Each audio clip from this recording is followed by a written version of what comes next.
Semakin beda, merah-merah rumah mama. Mama ini siapa punyaan. Oleh udah jelah itu mama, dan ko indah lanang salpo itu. Dia hanya takut mancang lihat udah. Ajak ngobrol Penggunaan ejaan bahasa Indonesia (EBI) yang saat ini dikenal sebagai Ejaan Bahasa Indonesia yang disempurnakan (EYD) edisi kelima sangat penting untuk kejelasan komunikasi tertulis, konsistematisan bahasa, pembakuan kosakata, dan menjaga identitas bahasa Indonesia. EBI mengatur penulisan kata, pemenggalan, tanda baca dalam bacaan, dan kesalahan dalam penggunaan ejaan serta perbaikannya. Nah, di sini saya akan menjelaskan penulisan dan pemenggalan. Aturan penulisan. Penulisan kata dalam bahasa Indonesia mengikuti prinsip ontologis dan morfologis yang konsisten, seperti kata dasar dan imbuhan. Kata dasar dan imbuhan ditulis serangkai tanpa spasi. Contoh, diambil, kehendak, menjalankan, pembangunan. Terus yang kedua, persposisi dan partikel, yaitu ditulis terpisah dari kata yang mengikutinya.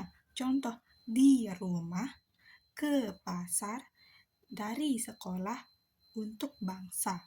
Nah, yang ketiga yaitu kata ulang. Kata ulang menggunakan tanda penghubung. Contoh, anak-anak, buku-buku, rumah-rumah.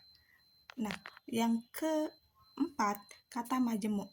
Kata majemuk yaitu aturan khusus yang berlaku untuk setiap jenis kata majemuk. Nah, yang tadi itu adalah aturan penulisan. Sekarang saya akan menjelaskan tentang aturan pemenggalan kata. Pemenggalan kata mengikuti struktur suku kata bahasa Indonesia. Vokal-vokal yaitu main, saat, tuah. Yang kedua, konsonan tunggal.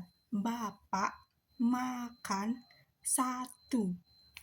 Konsonan rangkap yaitu sombong, penting, kantor. Gabungan konsonan yaitu bangsa, mangga, syarat.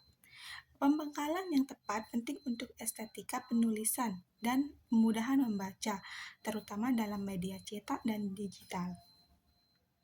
Nah, sekarang saya akan menjelaskan tentang tanda baca penting dalam ejaan. Yang pertama itu titik. Titik yaitu penggunaannya itu untuk mengakhiri berita, kalimat perintah, dan kalimat seru yang tidak memerlukan tanda seru.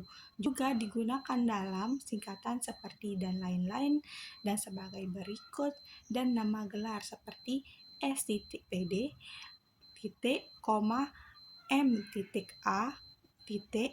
Penggunaan titik harus konsisten dan tepat untuk menjaga kejelasan makna.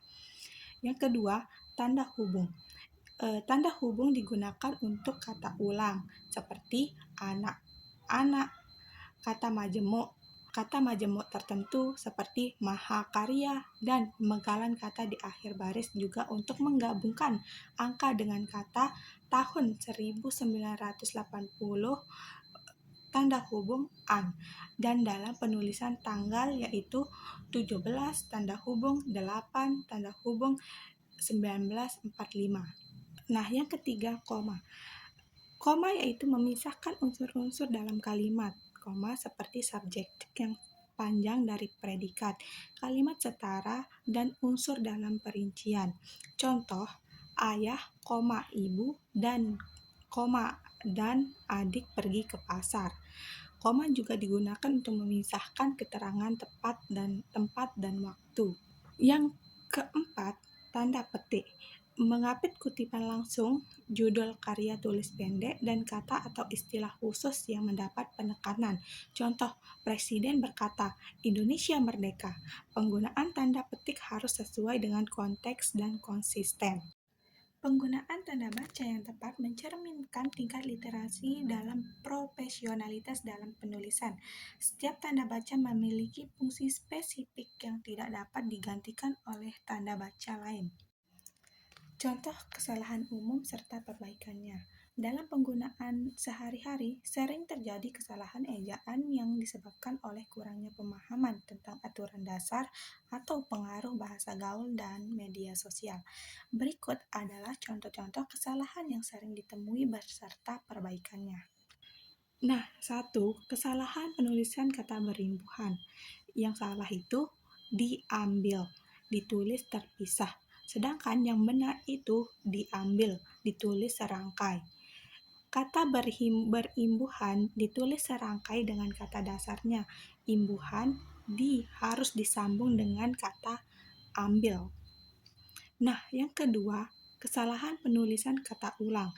Yang salah anak dua atau anak-anak. Yang benar itu anak, tanda hubung anak. Kata ulang selalu menggunakan tanda hubung, bukan angka atau tulisan kata serangkai tanda baca. Yang ketiga, kesalahan penulisan kata proporsi. Yang salah yaitu ke pasar ditulis serangkaian, yang benar ke pasar ditulis terpisah. Proporsi ke harus ditulis terpisah dari kata yang mengikutinya, berbeda dengan imbuhan ke yang ditulis serangkai. Nah, itu adalah contoh kesalahan umum dan perbaikannya. Nah, sekarang kesimpulannya adalah ejaan bahasa Indonesia adalah sistem aturan penulisan yang mencakup penggunaan huruf, penulisan kata, dan tanda baca secara baku. Ejaan ini bertujuan untuk menciptakan keseragaman dan kejelasan dalam komunikasi tertulis. Saat ini, ejaan yang digunakan adalah ejaan bahasa Indonesia (EBI) yang merupakan penyempurnaan dari sistem ejaan sebelumnya. Ejaan harus disesuaikan dengan perkembangan bahasa dan zaman. Mungkin hanya itu yang bisa saya jelaskan atau presentasikan. Kurang lebihnya mohon maaf. Wassalamualaikum warahmatullahi wabarakatuh.